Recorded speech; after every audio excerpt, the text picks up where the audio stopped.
오직 예수님, 할렐루야. 예수님의 십자가와 재림, 믿음으로만 구원받습니다. 삼일체뿐이 없습니다. 하나님의 말씀 정보, 예수님의 생명, 성령님의 기 에너지, 삼일체 하나님께 찬양과 경배와 영광을 세세토록 돌립니다. 흰돌의 신학과 목회의 목표입니다. 신학자가 되라, 과학자가 되라, 설교자가 되라. 평신도들은 신학자가 되라, 과학자가 되라, 전도자가 되라. 저 흰돌의 방향입니다.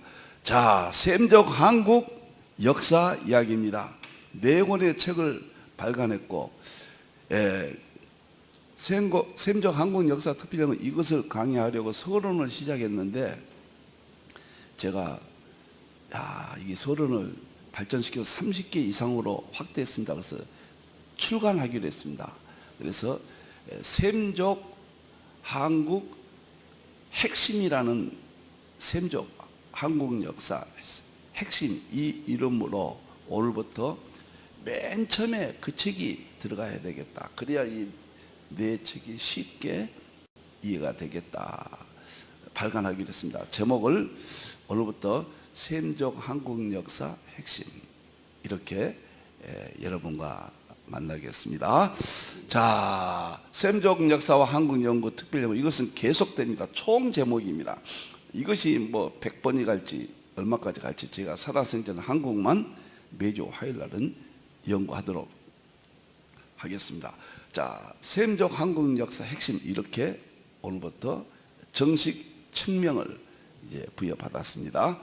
그 안에 5번째 한국 역사 개관, 이것도 프레임도 책에서는 또 바꿀 겁니다. 자, 6번째입니다. 한국 역사, 우리가 구약의 성경 근거 5가지, 신약의 성경 근거 5가지, 10번의 성경적인 이론을 가지고 입증을 했습니다. 두 번째는 구약의 이 한국 역사, 상고사 역사만 가지고 10번 하겠습니다. 오늘은 6번째입니다.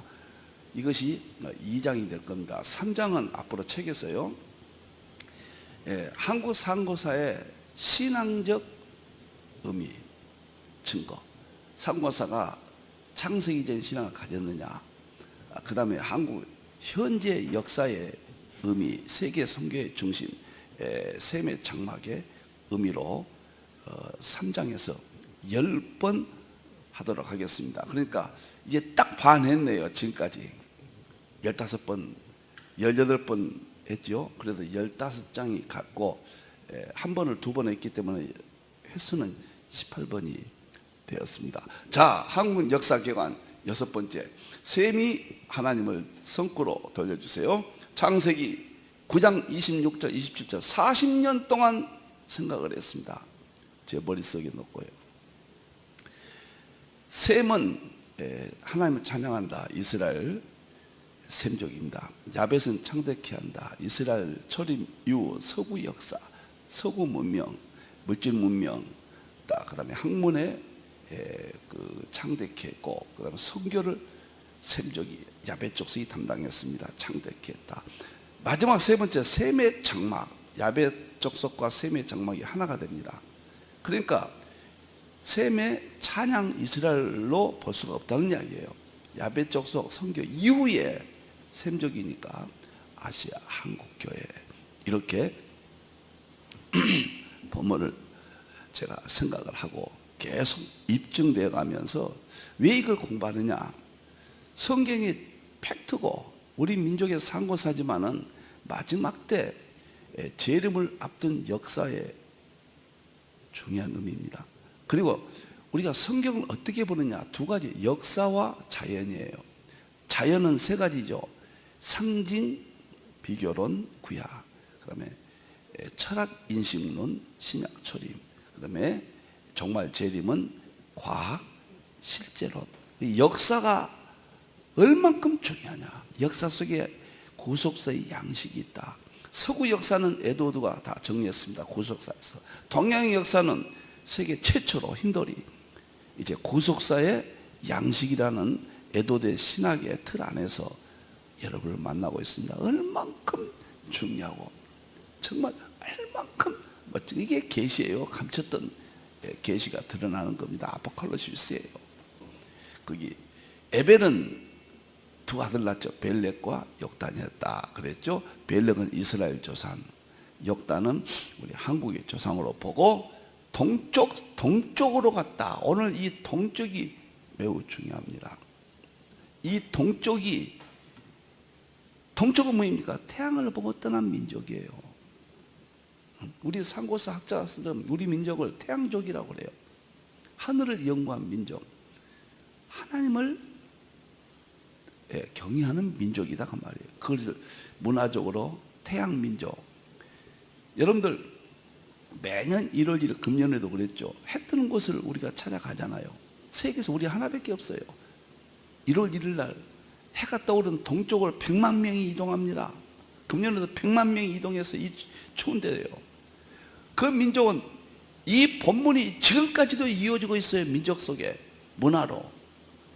이걸 어떻게 설명할 겁니까? 왜 세계에서 우리 민족만 1월 1일 날 태양을 보겠다고 동쪽으로 이동합니까? 민족 이동이 있습니까? 여기에 문화에 역사에 연결이다. 너무너무 신비하고 하나님의 세계, 창조 세계, 역사의 세계입니다. 하나님의 세계는 역사의 세계와 창조의 세계가 있다. 역사가, 그래서 제가 샘족, 우리 민족의 역사가 얼만큼 중요하냐 이렇게 보는 겁니다. 자, 보겠습니다. 이 봉오리는 끝날 때까지 항상 보겠습니다. 자, 마고성 파밀고는 부도지, 여기에서 아담부터 또 반복할게요. 계속요. 아주 머리에 그냥 들으시고 완전히 박히기 바랍니다. 얘가 노아 때까지 나옵니다. 황국은 셈족의 아시아 이동해서 나라를 세웠다. 저는 그렇게 봅니다. 추론합니다. 만일에 이게 아니라면 그러면 성경의 셈족은 어디로 갔고 동양의 셈족은 누구예요? 당연히 연결되죠. 이건 합리적이고 상식적이에요. 환인 왕국, 우리 상고사의 파미르곤이 출발이고 환인 왕국을 아시아에서 나라를 세웠고 환웅 빼달고 당군 줬어. 여기서부터는 알죠. 여기는 다 신화라고 그러거든요. 아니에요. 신화를 통한 역사 기록인데 부도지에 생생하게 환단고기에는 얘기가 잘 나와요. 환단고기는 마고성은 안 나옵니다. 그 다음에 북부여 열국, 이 문제도 또 다룰 겁니다. 오늘은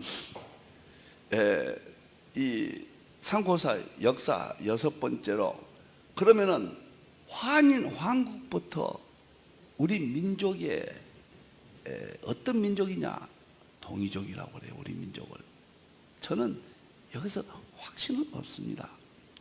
동이란 건 동족동자했다, 이 활공자했다. 그 이자는 그 활을 쏘아 짐승을 잡아먹는다는 그 이자거든요. 동이. 중국 사람들이 지금도 동이라고 하면 우리를 무시해서 하는 말이에요.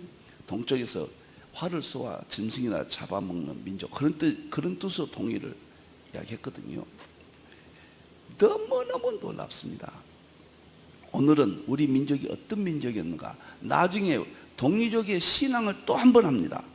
오늘은 동이 민족이 역사 속에 우리 민족이냐 아니냐, 아시아 전체 민족을 다 동이 민족이, 이때부터 동이 민족이 출발합니다. 환이라는 이때 민족을 동이족 그렇게 이야기하고, 당군 때 한족과 우리나라 한국할 때 한국자, 한문할 때 한족과 이때 나눠지는 거예요. 중국 사람들은 동이족이 아니라고 그래요. 자기들 그럽니다. 우리한테 갈려나가서 같은 민족이었는데 한쪽에서 반란 일으켜서 나라를 세운 것이 중국이다. 이건 저만이 이야기가 아니라 제야 사가들은 거의 다 이렇게 주장을 합니다. 너무너무 좀 장엄한 역사의 세계. 에드워드는 서양사를 구속사에서 정리했거든요. 성경으로. 저는 동양사를 성경으로, 제가 구속사란 말은 붙일 수 없죠. 거기는 복음이 흘렀고 여기는 일반 계시가 역사 속에 나타나니까. 정말 하나님의 역사다, 이렇게 설명을 드리겠습니다. 자, 그러면 동이족, 이 민족, 우리 산곳의 민족, 동이족 민족을 오늘 6번째로 살펴보겠습니다. 이거 하나는, 이 두 가지 도표는 확실한 환국이 환국 3301년 동안 7대 왕으로 역사 속에 전속이 되었다. 우리 전 세계 문명의 발상이다. 이 말은 사람들이 웃을 거예요. 아니, 한국이 전 세계 중심이다. 전 세계 문명의 시원 발상지다. 이렇게 말하면 누가 이걸 믿겠습니까? 제야 사가들은 그렇게 주장해요. 제가 유명한 교수들이 주장했던 걸 이미 제가 말씀을 드렸잖아요. 다시 한번 확인하세요. 이렇게 돼 있다는 거죠. 우리나라 한인 왕국에서 이 수메르 문명은 이게 굉장히 중요하다고 그랬죠. 수메르가 서구 문명의 클레이머 박사가 수메르 지역의 고고학 발굴의 세계 최고 권위자거든요. 그런데 크메르 박사가 수메르 문명은 동쪽에서 이동한 민족이다. 근데 한국을 모르니까, 동쪽이란 말을, 우리나라란 말을 모르니까, 이 수메르 문명이 누구냐 세계에서 몰라요. 한국의 삼성기 상에만 기록이 되어 있습니다. 수메르가 우리 한국의 12연방의 하나다. 한국 역사를 모르면 세계 역사도 뿌리를 몰라요. 얼만큼 중요합니까? 그래서 수메르, 우리나라에 반란을 일으켰던 12지파에서 단지파가 반란을 일으키고, 하나님 보좌에서 12천사에서 계명성 천사가 반란을 일으키고, 예수님의 12제자 중에서 가룟 유다가 반란을 일으키고, 한인 왕국도 12연방 국가에서 가장 이란 이라크예요. 티그리스 유브라데 강이 있는 곳이에요. 여기가 유명한 곳입니다. 이것이 바벨탑 사건이 일어난 그 장소입니다. 수메르 문명이. 자, 여기서 그리스 문명으로 가서, 그리스가 로마 문명으로 가고, 오늘날 서구 문명이 여기서 나온 거예요. 이것은 크레이머가 그렇게 이야기했고, 이것은 서양사에서 다 그렇게 말하고 있습니다. 수메르가 어느 나라 모르고 있는 거예요. 우리나라다. 지금 이란, 이라크, 티그리스 유브라데스 강 갈라진 삼각 지역이 있습니다. 거기가 수메르 문명이에요. 크레이머 박사 유튜브 한번 쳐보십시오. 유명한, 여기 발굴의 총책임자였고 가장 권위 있는 고고학자입니다. 근데 동쪽에서 이주한 민족이다. 저는 과거에 이걸 연구하고요, 한인 왕국 틀림없다. 수메르 문명에서 이집트 문명을 낳습니다. 지금 피라미드 문명에서 뭐 굉장하잖아요. 여러분들이요, 약 4천 몇백 년 되죠. 이게 제일 길입니다. 약 5천 년 이상 되니까요. 그 다음에 이집트 문명을 낳았는데, 이것도 우리나라에서 상고사에 주장하는 사람들 그렇게 이야기해요. 저도 동의합니다. 유명하신 분들이 이렇게 이야기를 해요. 강단 사가에서는 펄쩍 뛰죠. 근거 없다, 이렇게 보죠. 그러면 근거가 있다, 삼성기 상이 있다, 또 기타 여기 있다, 중고사로 있다, 그러면 그것은 사서다 이래버려요. 진서가 아니고, 진서를 뭐로 보냐면 왕실록 있죠. 왕실 실록, 그것이 기록이 없다는 이야기죠. 그때 왕들도 없는데 무슨 기록이 있습니까? 그리고 삼국사기나 삼국유사에 기록이 되어 있다, 없다, 그렇게 이야기하거든요. 그걸 인정하거든요. 삼국수사에 12연방국가 이름들이 나오잖아요. 그건 이제 나중에 또 말씀을 드리겠습니다. 그래서 오늘 뭐 이 문명 이야기니까요, 놀라운 것은 이 이야기만 하고 저 끝내고 싶네요. 마음이 잡혔으니까. 여기 수메르 문명이 놀랍게도 제가 밝혔잖아요. 한국의 문화와 똑같습니다. 상토 문화, 씨름 문화 똑같아요. 여기. 근데 여기서 우리나라인데 우리나라는 유일신 신앙, 삼위일체 신앙, 그리고 제사 신앙이에요.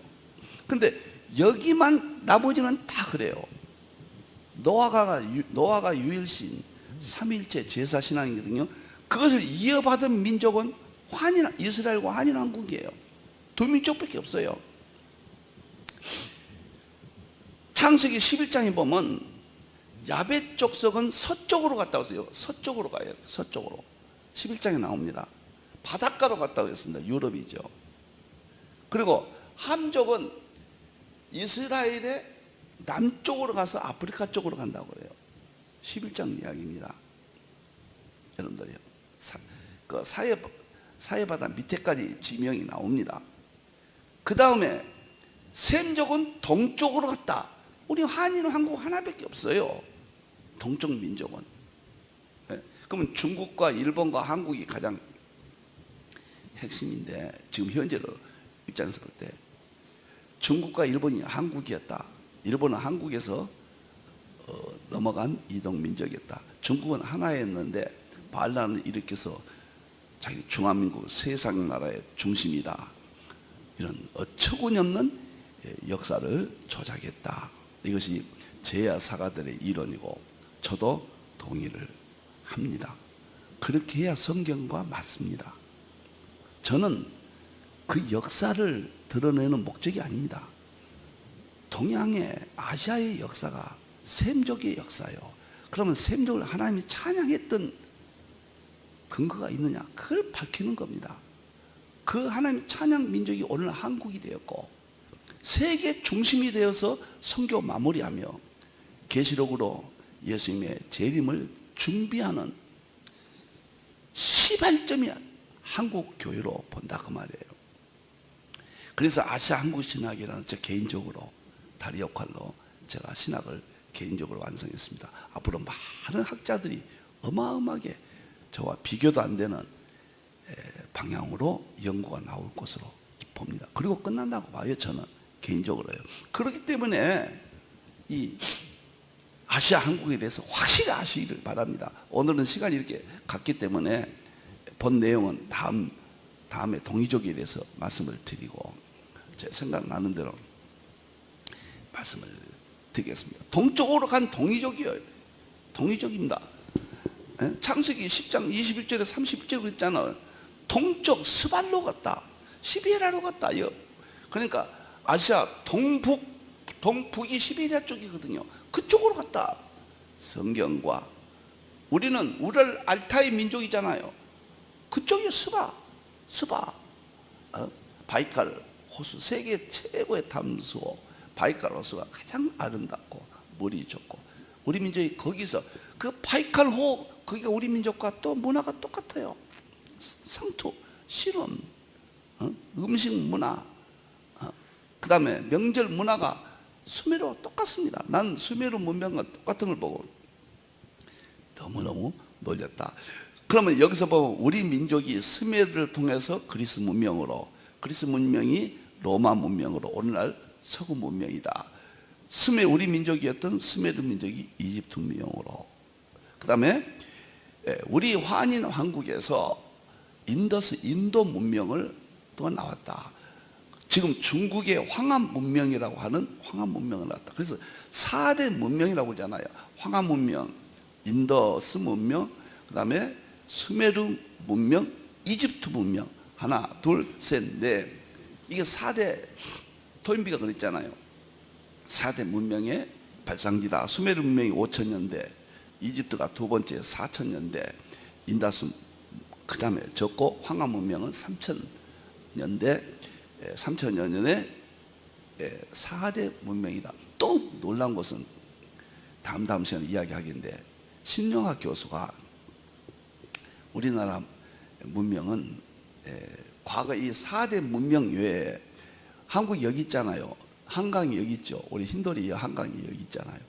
여기에 5000년의 고조선 문명이 있었다.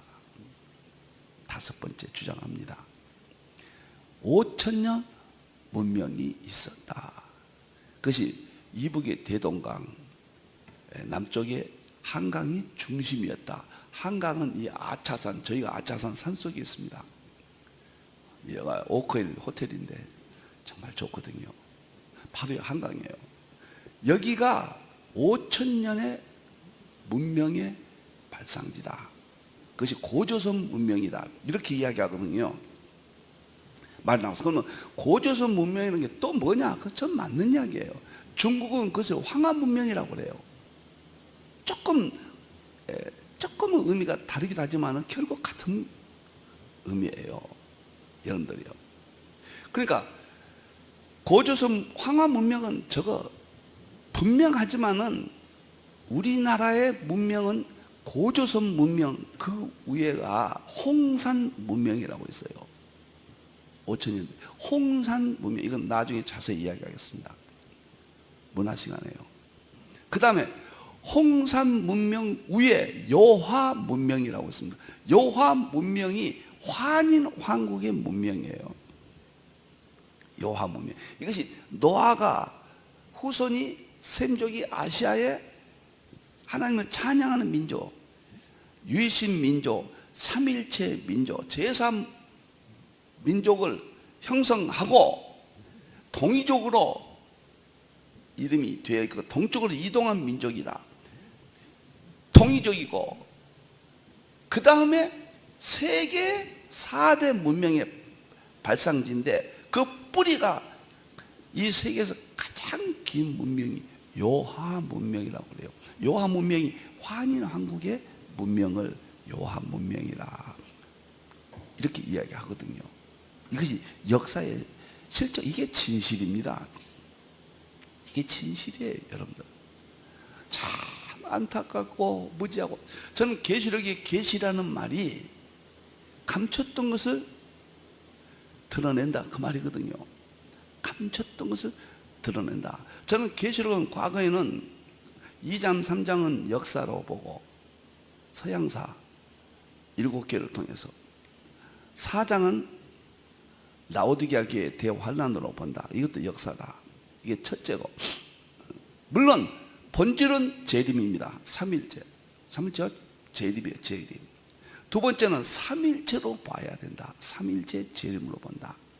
세 번째는 또 하나 연구가 됐다고 말이에요. 양자역학으로 보라. 그래서 계시록을 금년도 여러분들 지금 삼일체 과학신학 제자 훈련원이 문을 열었잖아요. 여기서 다 다룹니다. 계시록에 대해서 그 강의합니다. 11월 달인가 금년 12월 달에 강의할 겁니다. 여기 오신 분들 한 달에 이틀만 오시면 됩니다. 이틀만 오시면요 전체 20권 대피조서가 다 정복이 돼버립니다. 설교 계시록까지요 한 달에 이틀만 와주시면 누구나 다 압니다. 20권이 정복돼 버립니다.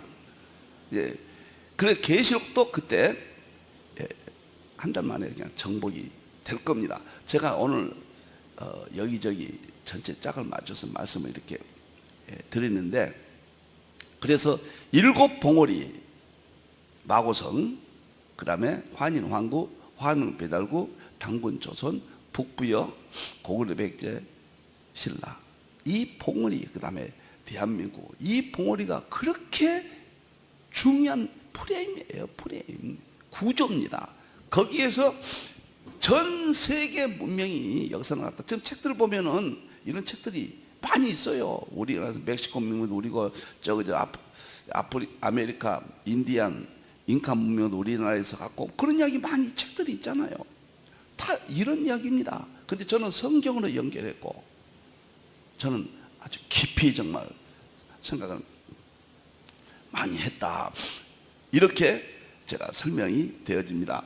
여기서 수메르가, 그런데 한 가지 여러분들이 꼭 아셔야 돼요. 수메르는 유일신 신앙, 삼일체 신앙, 제사 신앙이 아니에요. 여기만 잡신을 섬겼습니다. 우상 숭배를 했어요. 수메르 문명을 고고학적으로 보면은 많은 우상, 다신교가 많은 신을 섬겼어요. 그건 왜 그럴까? 왜 환인 왕국이 셈족이면 하나님 찬양해야 되고 유일신 삼위일체 제사신앙이 돼야 되는데 다 입증되거든요. 왜 여기만 그렇게 주장하냐? 놀랍도록 본부하고 제일 멀잖아. 끝이잖아요. 멀면은 배반하는 거죠. 저는 그렇게 봐요. 이 맥락을 제가 아까 말씀드렸듯이 너무너무 좋은 것은 하나님 보좌에 12천사장이 있었다. 12수가 그렇게 중요한 거예요. 여기도 12수잖아요. 하나님 나라 어떤 조직은 12수예요. 교회도 12제자잖아요. 12수인데 하나님 보좌 이사야 14장 12절 이하에 보면은 계명성 천사가 12천사장이 있는데 계명성 천사가 하나님 배반하죠. 그래서 땅으로 떨어져서 지옥으로 가잖아요. 마귀, 사탄 마귀 기원이 되잖아요. 마귀 사탄입니다. 그 다음에 구약의 12지파 보세요. 이거 이어진다 그 말이에요. 12지파 중에서 단지파가 우상 숭배합니다. 그리고 맨 끝에 따라가잖아요. 팔레스tina 이동할 때도 맨 끝에 단지파가 나오잖아요. 그래서 단지파가 배반했거든요. 그 다음에 신약시대 예수님께서 12제자를 두셨잖아요. 이름이 맨 끝에 나온 민족이 가룟유다요. 이름이 가룟유다가 예수님 배반했잖아요. 그런데 역사 속에서도 환인왕국 상고사를 보니까 12연방 국가인데 하나의 맨 끝 서쪽에 지금의 이란 이라크 쪽에 수미루 위에가 갈대아 우르입니다. 아브라함의 조상의 고향이 우르가 여가 있고 수미르가 밑에 있어요. 여기가 환인 왕국 본국을 배반한 겁니다. 신앙을. 그래서 우상 숭배가 또 되는 거예요. 여기서. 그래서 여기서 많은 우상이 나오고 이 우상이 12가지 많은 특성이 나오는데 놀라운 것은 그리스 문명, 그리스도 12신이 나오잖아요. 신화가 여기에서 영향을 받아서 신화도 무엇인가 과거의 역사를 담고 있어요. 과거 수메르의 역사를 가지고 있는 겁니다. 우상수. 이 12수는 환인 왕국 천국의 조직수. 그 흔적이 남아있다. 얼마나 신기합니까? 수메르에서 영향을 받은 이집트 문명도 왕들이 다 신이잖아요. 그리고 가장 우상이 많은 민족이 이집트는 생명이 있는 것은 다 신입니다. 벌레들도 동물도 다 신이에요. 여러분들 이 수메르에서 왜 이런 문명이 잡시니까 다신교가 배반했다는 거, 이건 제 직감입니다. 배반해서 하나님 신앙인데 그 말은 없어요. 어느 책이 없지만은 합리적이고 논리적이고 추론할 때 맞다. 저는 이렇게 보는 거예요. 그래서 황암 문명의 이 황암 문명은 중국이 당군 때, 그러니까 본부가 동쪽이 지금 만주 지방이 굉장히 중요합니다. 환웅 때 만주 지방으로 이동하잖아요. 백두산과 당군 때는 백두산과 그 북한의 평양이 중심이 되잖아요. 이 셈족 이동이. 그런데 너무너무 놀란 것은 우리나라와 이스라엘이요 대부분 같대요. 문화가. 어떻게 셈족 이스라엘과 맨 끝에 있는 한국의 문화가 같냐? 이것도 합니다. 제가 다 설명 드릴 거예요. 너무너무 신기하고 너무너무 정말 놀랍습니다. 이것도 그냥 지나간 것 같아서 제가 7 봉우리와 그 다음에 환인 한국을 통한 4대 문화, 이제 동이족이라는 공부는 다음 시간에 더 멋있게 우리 민족이 동이족이 동쪽으로 이동한 민족 살펴보도록 하겠습니다. 우리 하나님께만 영광 돌리고 삼일째 과학신학 안에 또 놀라운 것은요, 여러분들이요, 삼위일체 문화를 가진 민족이 한국과 이스라엘밖에 없다는 거예요. 이게 정말 기절초풍할 노릇이에요. 그 다음에 한국 문화를 역사적으로 보면 양자역학 5개로 또 설명이 돼요. 양자역학이 이때 나왔다 그 말은 아니에요. 설명이 됩니다. 입자파동 이중성, 양자 충전, 양자 얽힘, 양자 도약, 양자 불확정성. 이건 세상 만물 의식 속의 이론입니다. 과거에는 시간과 공간의 개념인데 시공간이 없는 5가지가, 우리 성경도 이 5가지 구조로 되어 있어요. 이것은 하나님의 창조 자연의 이치예요. 양자역학은 일반 계시의 이론이 우리의 삶 속에도 다 이 5가지가 가지고 설명하면 다 드러납니다. 그런데 우리 상고사도 5가지로 설명하면 꽉 맞아요. 그건 나중에 말씀을 드리겠습니다. 셈이 하나님을 찬양했다. 야벳이 창대했다. 셈의 장막에 마지막 끝맺음을 갖는다. 기도하겠습니다. 하나님 감사합니다. 너무 감사합니다. 셈족 하나님을 찬양하는 민족이 우리 상고사입니다. 틀림없습니다. 한국교회가 마지막에 세계의 중심이 된다고 하는데 그 이유를 알게 되었습니다. 하나님이여, 이러한 진리가 우리 한국교회가 깨닫게 해주시고 세계가 깨닫게 주시옵소서. 예수님의 재림을 확실하게 전하며 삼일째 신앙 민족은 이스라엘과 한국 상고사밖에 없다는 이 대진리를 깊이 깨닫게 주시옵소서. 다시 오실 예수님의 이름으로 기도하옵나이다.